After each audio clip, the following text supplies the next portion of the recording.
Imagino que lo hace por ti. Lo que ha hecho anterior por tu mujer, yo lo he hecho antes. Pero tú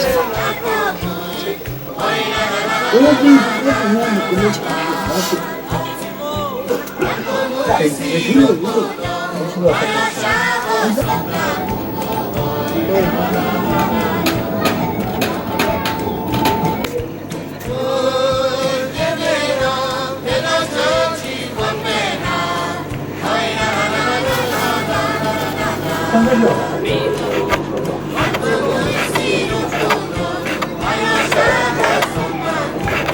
Le donne l'argent pour le film. Attends, je vais voir. Ok? Te lo devo far parlare per cara. Ascolta, non lo fa.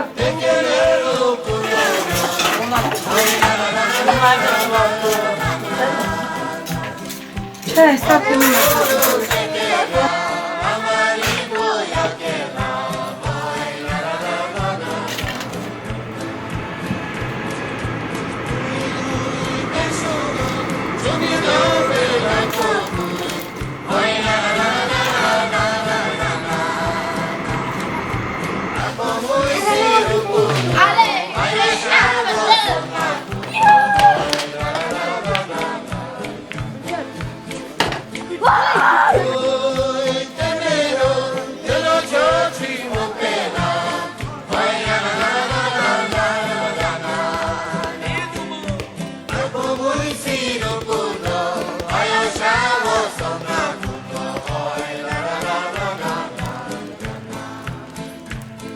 On ne veut pas le voir.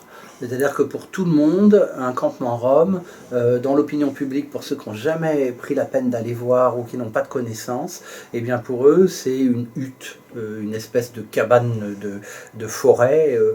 Évidemment, les gens seraient étonnés s'ils découvraient qu'une cabane, qu'une baraque est une véritable petite maison en miniature, dans laquelle il y a un chauffage central, dans laquelle il y a un four, que tout est aménagé et généralement d'une manière assez savante et que tout est fait en matériaux de récupération. Là, on a trouvé dehors dans la poubelle. Ça aussi, on a cherché, on a trouvé. Bah, ça peut être les plaques avec moi. Bah, celui-là, on cherche dans la poubelle, on cherche. Après, on trouve. Ça, on a croustillé nous. C'est mon frère qui l'a croustillé, qui l'a mis. Le Lily, il l'a trouvé. La télé aussi. Faut bosser ça pour un peu. S'il a mis un peu dans la musique, tout ça, qu'est-ce qu'il y en a, il a trouvé. Même l'événement, même il a trouvé.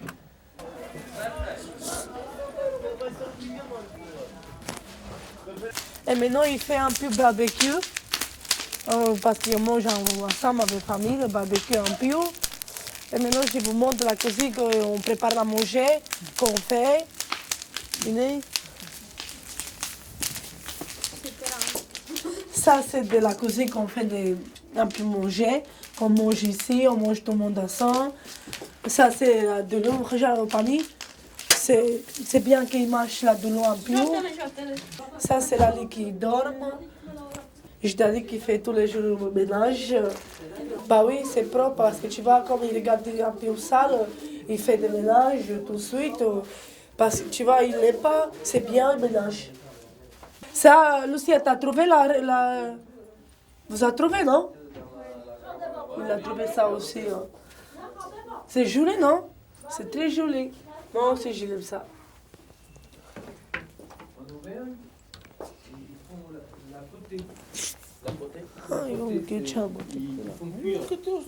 Là, évidemment, les gens seraient surpris parce que ça viendrait contrevenir à cette idée que ce sont des gens qui aiment vivre dans la misère et dans la pauvreté, parce que c'est ça finalement la thèse défendue par nos médias et nos dirigeants, alors qu'en réalité, ce sont effectivement des gens qui ont un véritable savoir-faire, un véritable système D et un véritable savoir-faire pour s'organiser dans des conditions difficiles, mais je dirais avec beaucoup de technicité en effet.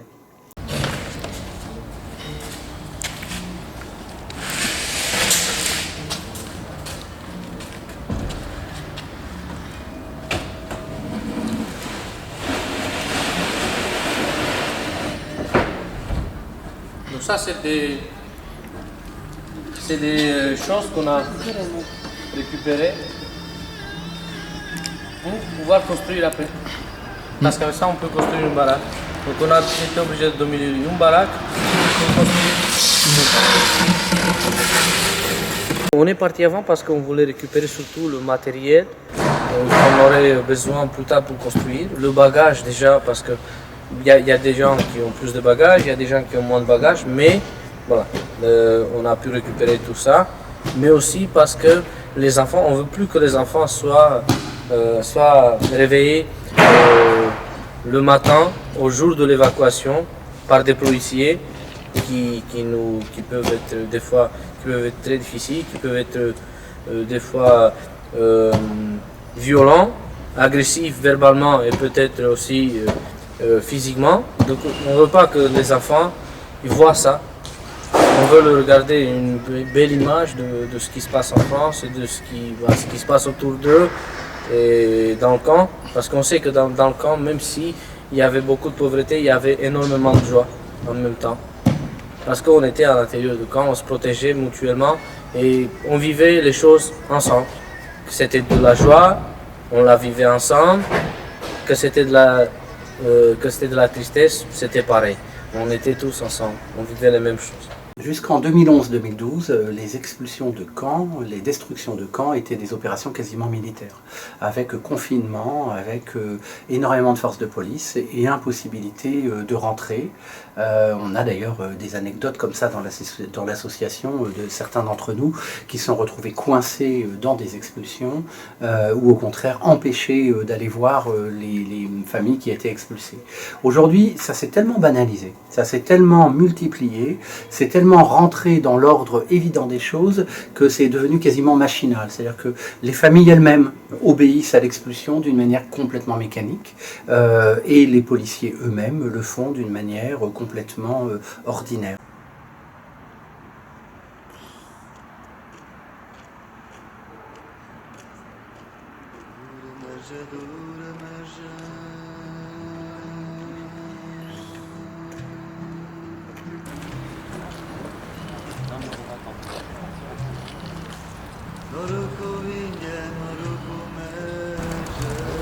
Il y a du monde aussi là. Il y a du monde.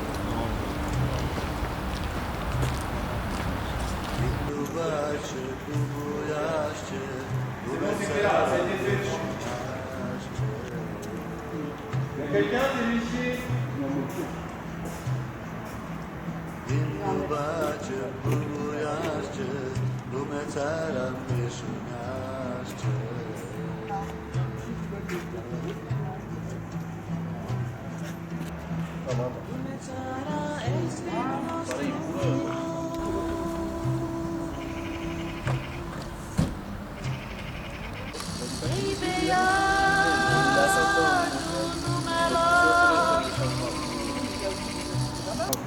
Il a un enfant malade maintenant.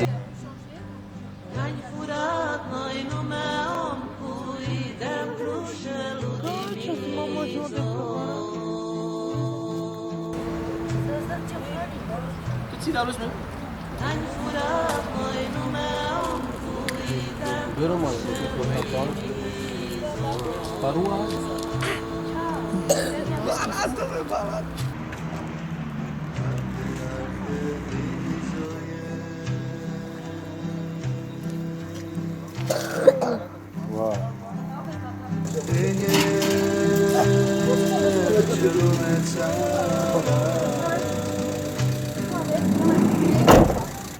On ne peut absolument pas parler de relogement à la suite d'une expulsion, ça n'arrive jamais. Il y a quelquefois, et pour une minorité des familles, c'est-à-dire celles qui ont des jeunes enfants en général, très jeunes, il y a des propositions de 1, 2 ou 3 nuitées dans des hôtels. Alors, je vais prendre votre carte d'identité, s'il vous plaît.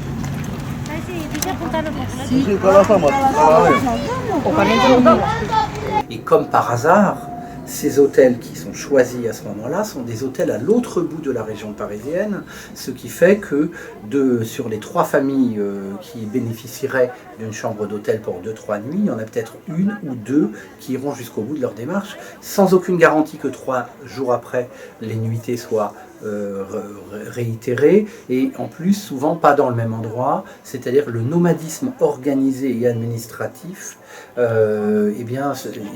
est là aussi pour dissuader les gens de rester. Alors évidemment, il y a aussi ce côté dispersion. La dispersion, c'est faire perdre aux mamans la possibilité de faire garder leur enfant, c'est faire perdre aux personnes âgées le soutien qui tiennent des plus jeunes, c'est faire perdre tout le réseau amical et social des enfants, et faire perdre aussi en même temps, quand ils en ont une, leur école. Normalement, même suite à une expulsion, normalement, il n'y a pas d'expulsion sans relogement. Et souvent, ce n'est plus le cas, quoi. Souvent, les expulsions se font très tôt le matin, comme vous avez pu participer à la dernière expulsion, avec très peu de solutions de relogement, si ce n'est pas dans l'autre bout de l'île de France, juste pour empêcher les familles de se retrouver, de se reconstruire, de refaire cette petite communauté. Donc voilà, quoi. Et les droits de l'homme, les droits d'enfants surtout, ils sont pas respectés, quoi. Donc ça s'est beaucoup dépassionné. Pour autant, les conséquences des expulsions sont toujours aussi dramatiques. Je dirais même plus, peut-être encore qu'avant, parce que tout simplement, elles se multiplient dans la vie des mêmes personnes. Mais pour autant, ce n'est plus considéré comme un spectacle pouvant choquer, comme un spectacle pouvant indigner. Alors il y a déjà des conséquences invisibles et sur lesquelles personne ne revient jamais. C'est-à-dire que les gens aiment leur lieu. Ils aiment leur lieu. Le camp, c'est un endroit où on a vécu, c'est un endroit où on s'est retrouvé avec d'autres, où on a fait des rencontres, c'est un endroit où on s'est construit, on a vécu des bons et des mauvais moments, parfois des drames, mais c'est un endroit où on a laissé de soi. Et nous qui connaissons bien les familles roms, des jeunes et des moins jeunes, eh bien on peut dire qu'à chaque fois, c'est vraiment une déchirure pour eux de quitter un endroit où ils ont vécu, et ça peut se comprendre, au-delà même de leur famille, en communauté, en amitié avec d'autres, pendant 1 an, 2 ans ou 3 ans.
Tema di posa muro sediani.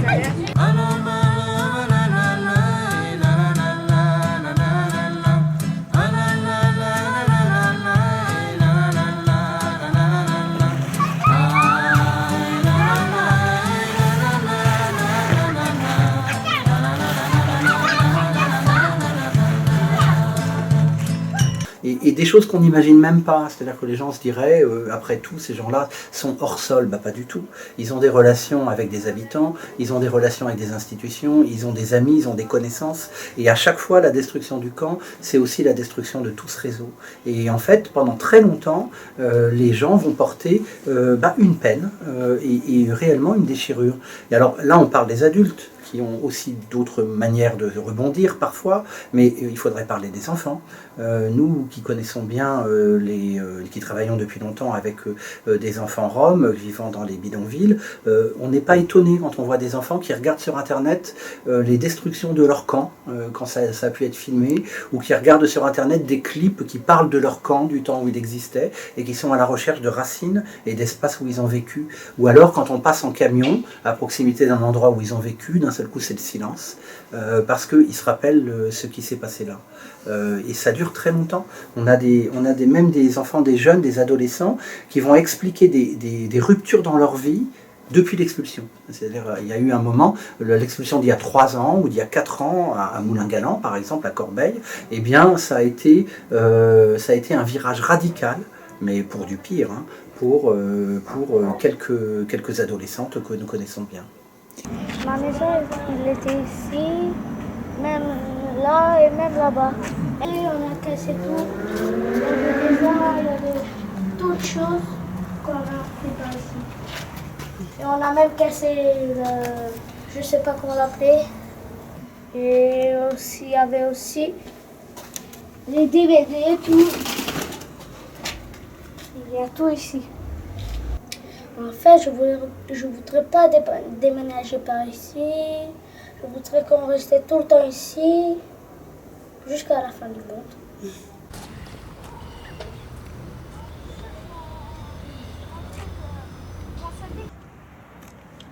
Ah, donc voilà. J'ai tous les CD de Albator et celui-là, je l'avais perdu. On part ici. Dans l'autre camp, il n'y a pas un grand village, il y a un tout petit, il n'y a pas assez de place. Maintenant, là-bas, je peux faire la musique. Parce que le camp, il est tout comme ça. On dirait comme un CD, Bon, je vais aller maintenant en CD. Non seulement il n'y a pas besoin qu'il y ait de personnes lésées et de projets en souffrance pour expulser des familles roms qui vivent sur une parcelle, mais même quelquefois il n'y a absolument aucun projet. Et c'est tellement vrai que 2 fois sur 3, les parcelles qui vont être libérées, entre guillemets, vont être rendues impraticables volontairement par les pouvoirs publics qui vont y dresser des blocs de béton, des roches, y creuser des cratères, dans le but que plus personne ne s'installe. Il n'y a aucun projet. Ça peut arriver qu'il y ait quelquefois une maison qui pousse là où il y avait un ancien camp, mais c'est rarissime. La plupart du temps, c'est évidemment sans objet et sans raison, et l'espace redevient un espace vide et un espace en friche. Donc les enfants, ils ont besoin de liberté, les enfants, ils ont besoin de jouer, de voir d'autres gens. À l'hôtel, c'est pas possible. Quand on y est sur un bidonville, on s'y retrouve tous, peu importe qu'on vient du même endroit ou peu importe si on vient du même pays, on arrive à s'entendre. Ça prend énormément de temps pour construire quelque chose. Et pour détruire, ça peut se faire dans une seconde.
Malgré toutes les difficultés que ces familles peuvent vivre, malgré les destructions, malgré les éloignements, malgré les mises à la rue régulières et permanentes, eh bien nous sommes face à des gens qui sont résilients, des gens qui recommencent, des gens qui reconstruisent.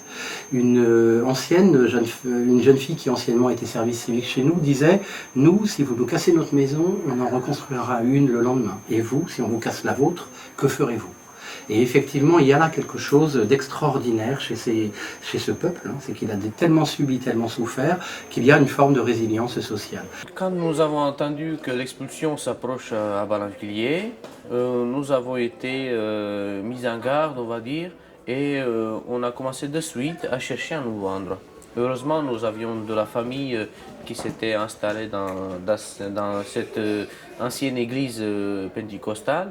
Et petit à petit, on leur a demandé l'accord de pouvoir s'installer avec eux ici.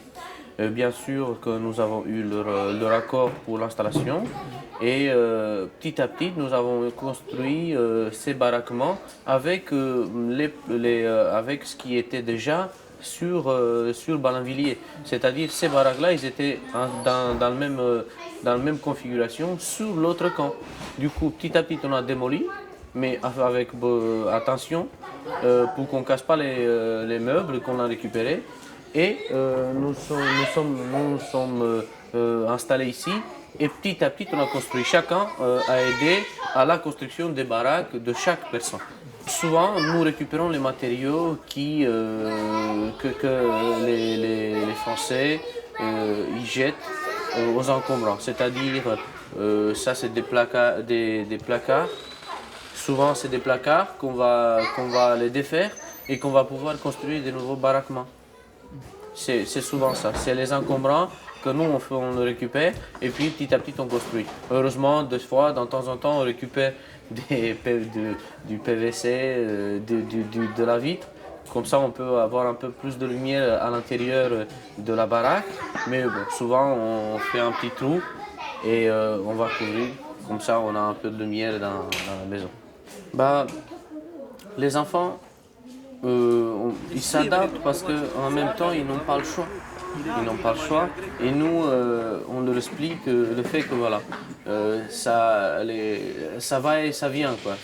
On va essayer de trouver une solution du court terme, de dire que bon, suite à des expulsions, que ce n'est plus possible de vivre sur ces terrains-là et qu'on va trouver quelque chose de mieux. Heureusement que nous avons pu tisser des liens avec l'association. Pendant tout ce temps-là, on va venir les chercher pour faire les différentes activités. Donc ça les fait sortir du camp, ça les fait visiter autre chose et ils sont très habitués à rester au jardin parce qu'en plus c'est un endroit sécurisé où ils se sentent bien, où ils peuvent faire des choses avec nous. Et puis sinon, il y a aussi des activités qu'on va le faire à l'intérieur du campement, des petites fêtes, des petits anniversaires des enfants quand on a été prévenu assez à l'avance. Pour justement ne plus être dans le même contexte, voilà, on s'attend à chaque moment d'être excusé, mais à côté, on a quand même des moments festifs, on peut quand même célébrer des anniversaires, on peut quand même faire de l'écriture ou du dessin, voilà, on peut quand même faire autre chose à part de penser que bientôt il y aura l'évacuation.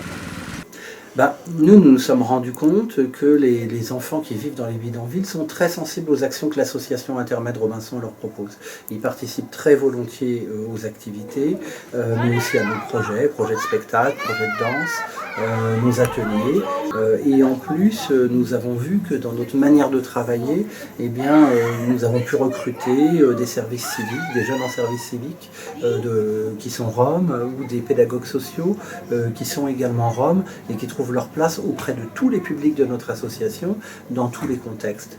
Donc oui, notre association, certainement à cause de ses principes, le fait que nous travaillons sur la liberté d'aller et de venir, l'inconditionnalité. Chez nous, il n'y a pas de conditions pour bénéficié de nos activités d'aucune sorte. Le fait aussi que personne ne nous ait adressé et que c'est nous qui nous adressons directement aux personnes en allant chez elles, en allant en bas de chez elles ou au cœur de leur bidonville, nos manières de faire du social, nos manières de faire de l'animation, nos manières de faire de l'éducation leur conviennent. Et on voit des groupes, des familles qui adhèrent, qui se mobilisent avec nous et qui amènent une vie énorme à l'intérieur de notre association.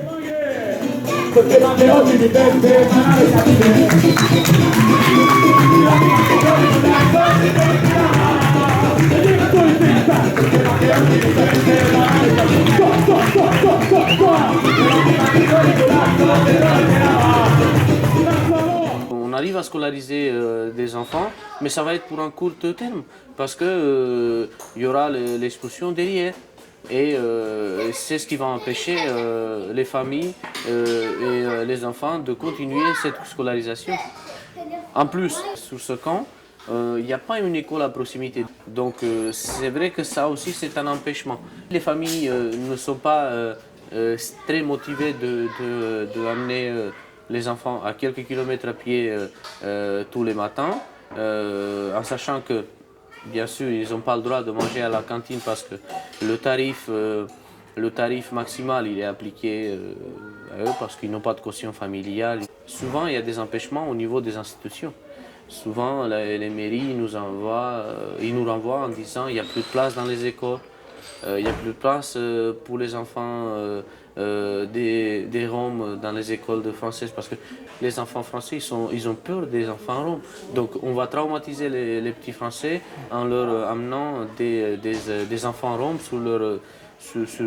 dans la classe. On se rend compte qu'expulsion après expulsion, on rend les enfants finalement on les décourage complètement de rentrer dans les écoles, on les décourage complètement de faire une véritable scolarité, on les décourage complètement d'avoir une vie sociale et une vie de loisirs comme les autres enfants, alors qu'ils ont fait tous l'effort d'apprendre et de comprendre parfaitement le français, au bout d'un moment ils se disent qu'ils ne peuvent pas faire leur vie au milieu des autres. Les conséquences sur les enfants sont terribles. Et là je ne parle que des conséquences secondes. Les premières conséquences, c'est du trauma. C'est de la détresse, c'est le fait de perdre ses repères, le fait de perdre ses amis, le fait de perdre ses affaires. Ce sont de véritables atteintes aux droits des enfants que sont les expulsions de bidonville. Et d'ailleurs, la communauté internationale le reconnaît sans arrêt. Et d'ailleurs, la France est condamnée régulièrement pour ces pratiques-là par les instances européennes et liées aux droits de l'homme. C'est quelque chose d'extraordinaire parce que finalement l'histoire des Roms en Essonne elle est ancienne, elle est très ancienne. Les travailleurs sociaux qui sont dans ce département peuvent témoigner que ça fait 15-20 ans qu'ils connaissent des familles roms et des Roms. Et on aurait pu imaginer qu'avec le temps tout ça se tasse, tout ça aille vers un mieux, et en fait on a l'impression que c'est un système qui s'auto-alimente, c'est-à-dire les familles sont de tout temps renvoyées vers toujours plus de précarité. Quand elles tentent de s'en sortir, il y a toujours quelque chose qui rate et qui les remet à la rue, et on recommence et on recommence. On a l'impression que finalement c'est un système qui doit convenir, parce qu'on part de bidonville détruit en bidonville construit, et ça n'arrête pas. Il n'aurait pourtant pas été difficile, parce que c'est une population qui est numériquement faible. Il n'aurait pourtant pas été difficile de trouver des solutions durables, mais celles-ci n'ont pas été recherchées.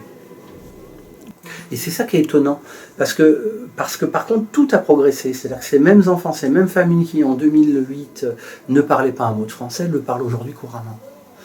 Connaissent le fonctionnement de notre société, ont souvent des relations avec tout un tas de personnes. Il serait tellement facile et ça paraîtrait tellement évident que ces personnes trouvent une intégration dans la société française.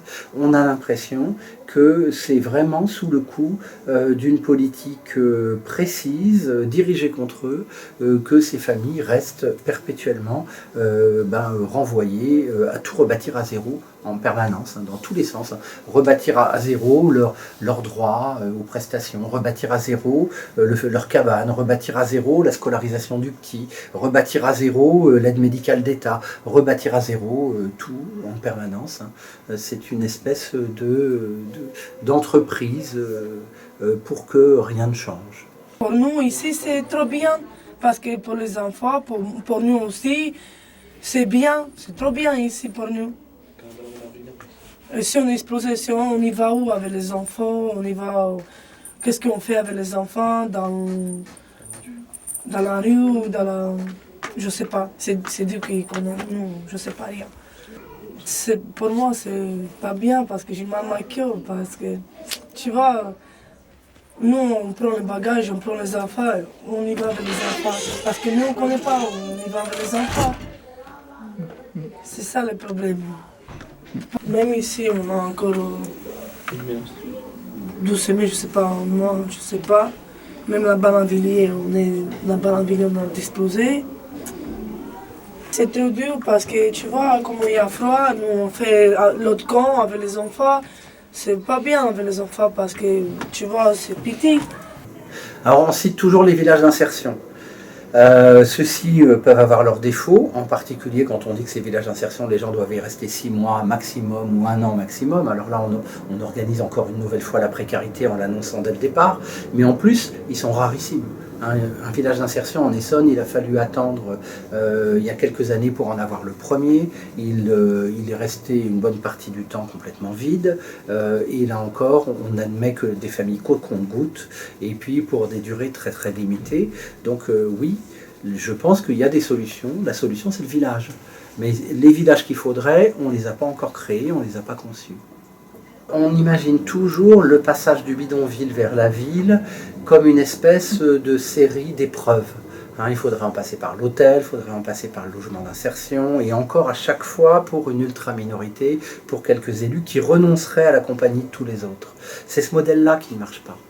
C'est-à-dire que justement, il faut s'appuyer sur les ressources du groupe, les ressources de cette collectivité. Et en fait, il faut permettre au bidonville de devenir un lieu sécurisé, sécurisant et durable. Et c'est là qu'il échappera justement au risque de misère et de précarité, et qui pourra devenir un lieu même de la ville. Après tout, le bidonville n'est pas le problème, c'est un début de solution au fait qu'il n'y a pas de place dans nos villes pour de très nombreuses familles et de très nombreux enfants.